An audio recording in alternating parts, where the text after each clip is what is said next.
चलिए हेमंत, इस बीच मैं एल&टी को देख रहा था। एल&टी को देखकर ना मेरे को ये लग रहा है कि यार क्या बेहतरीन स्टॉक है, और अपने साथ ना इसने जो वाइब्रेंसी वो मेंटेन रखी है।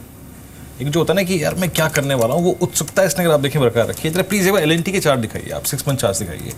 फरवरी में इस बंदे का इस स्टॉक का लो था 1010 का। उसके बाद कितनी ये इंट्राडे जरा 6 मंथ दिखाइए, कितनी स्मूथ राइड रही। और उसमें भी पोस्ट रिजल्ट्स एक इसने गैप क्रिएट किया। वो गैप था, याद रखिए, 1300 से 1400 का। 1400 के बाद ऑलमोस्ट 1520 का हाई। ब्रेक्सिट वाले दिन गिरा, लेकिन अपने गैप के लोअर एज को नहीं छोड़ा इसने, यानी ऑलमोस्ट गैप के ट्रेजेक्ट्री में भी नहीं गया। और एक बार फिर से 1520 के बेहद नज़दीक। हेमंत, इसने ना अपने साथ बहुत सारी एक्सपेक्टेशन जोड़ रखी है। आपको क्या लगता है, जिस ग्रिप में है ये, जिन लोगों के पास ये स्टॉक इस वक्त है, जिस तरीके से बीते 6 महीने में चला है, वो आपको कुछ ये इंडिकेशन दे रहा है कि कुछ सरप्राइज पैकेज रहेगा ये जुलाई में?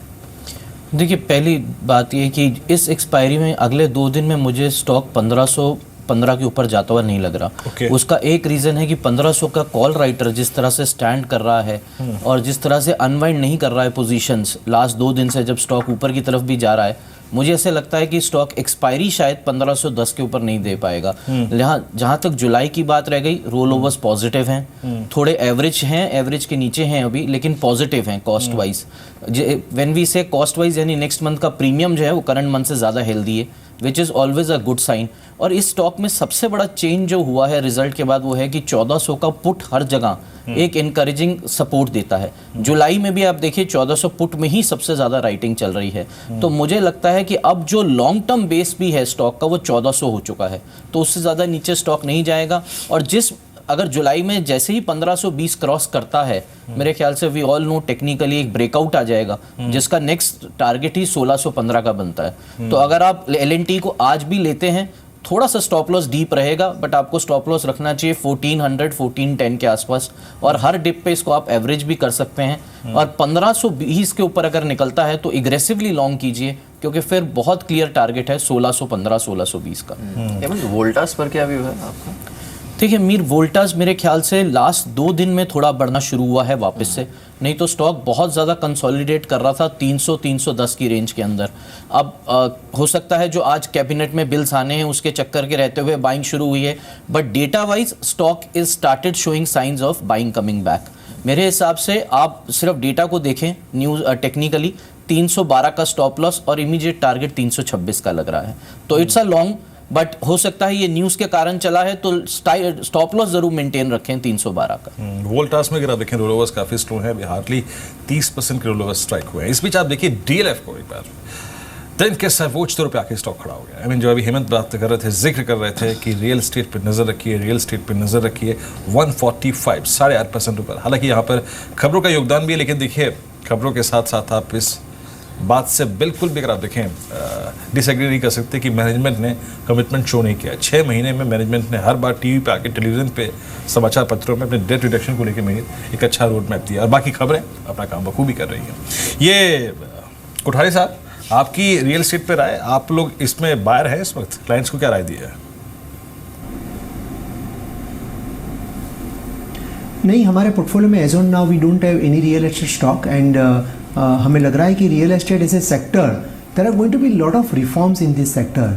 रियल एस्टेट प्राइसेस जो इतनी बढ़ गई है, फिजिकल एसेट प्राइसेस बहुत ही बढ़ चुके हैं। लास्ट अगर 5 से 6 साल के आप देखोगे तो Bombay, Delhi, most metro cities, land के prices also moved up significantly.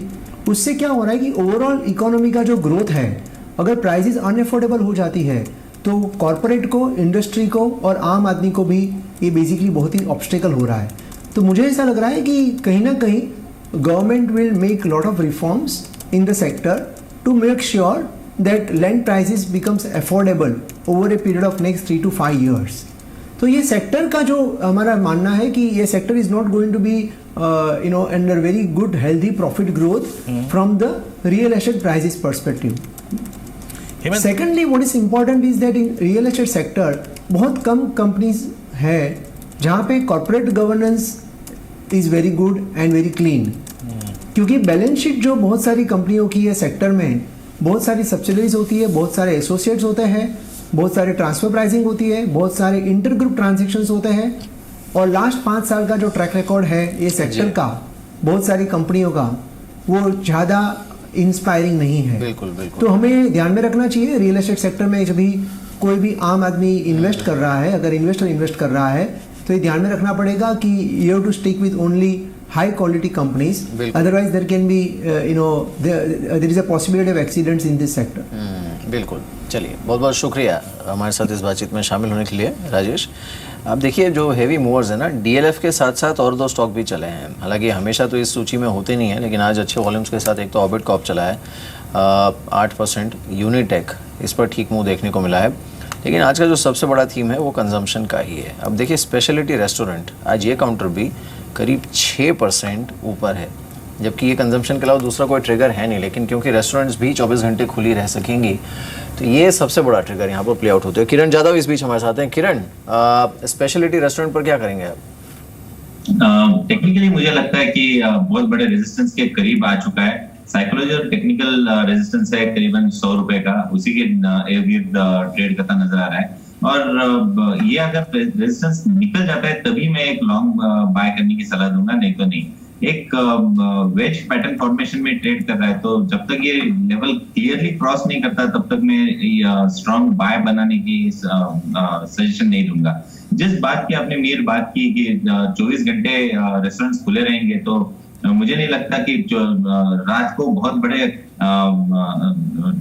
उनके पास बहुत सारे कस्टमर्स आएंगे खाना खाने के लिए, तो ओवरहेड्स बढ़ते नजर आएंगे। तो ये पॉजिटिव बात है कि नेगेटिव बात है, 3-4 दिन के बाद पता चलेगा। तो 100 रुपए का टेक्निकल रेजिस्टेंस मान के चलना चाहिए, उसके ऊपर ही कुछ खरीदी करना है तो करके चलना चाहिए। इस बीच आप बॉश को देखिए, ये करीब 1054 रुपये ऊपर 22,580 के स्तर पे कारोबार कर रहा है। शानदार तेजी स्टॉक में। हेमंत, एक दो मिड कैप स्टॉक्स हैं, अभी तक हमने लार्ज कैप पे अगर आप देखें अपना डिस्कशन काफ़ी तक डेडिकेटेड रखा। कुछ मिड कैप के स्टॉक्स जो आपको लगता है कि बहुत स्ट्रांगली पॉइज्ड हैं जुलाई के पर्सपेक्टिव से? देखिए वीरेंद्र, अगर मिड कैप स्टॉक्स देखने हैं तो मैं 2-3 बताना चाहूँगा यहाँ पे। एक तो सीमेंट स्टॉक्स पे नज़र रखनी चाहिए, क्योंकि सीमेंट में मैं सेंचुरी टेक्सटाइल को भी सीमेंट में गिनता हूँ, तो इंडिया सीमेंट और सेंचुरी दोनों में ही रोल ओवर्स बहुत ज़बरदस्त हो रहे हैं। और मेरे हिसाब से these will play a new rally all together. India cement should touch 115 और सेंचुरी टेक्सटाइल शुड टच 675-680। ये दोनों स्टॉक्स पे नज़र रखें। एक मैं नज़र रखूँगा, दूसरा एक सेक्टर ज़रूर बोलना चाहूँगा, हाउसिंग फाइनेंस कंपनीज पे। उसमें भी DHFL में बहुत अच्छा रोल ओवर्स ऑलरेडी हो रहे हैं। LIC हाउसिंग में रोल ओवर्स इंकरेजिंग हो रहे हैं।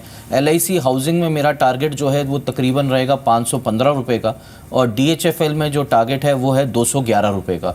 तो ये 2 सेक्टर्स और ये 4 स्टॉक्स, ये मेरे ख्याल मिड कैप्स में काफ़ी अच्छा आउट परफॉर्मेंस दे सकते हैं, और शायद 2-3 सेशंस, आने वाले सेशंस में ही अपने को ये टारगेट अचीव होते हुए नज़र आ जाए। बिल्कुल।